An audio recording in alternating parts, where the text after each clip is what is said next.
ચાલો friends, ડોડાની season આવી ગઈ છે. આવીને પૂરી પણ થવા આવી છે.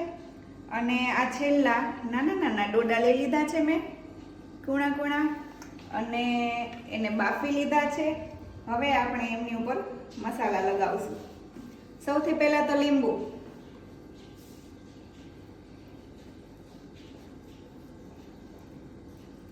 પછી આ લીંબુને મસાલાવાળું કરી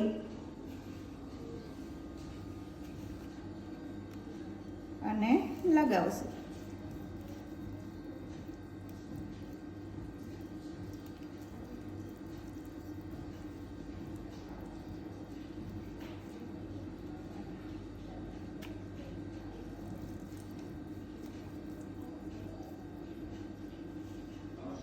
તો ફ્રેન્ડ્સ, જો મસ્ત ખાટા અને મસાલેદાર ડોડા બનીને તૈયાર છે. અને હું તો ખાવા માટે રેડી છું. તમે ડોડાને કઈ રીતે ખાઓ છો એ કમેન્ટમાં જરૂર બતાવજો.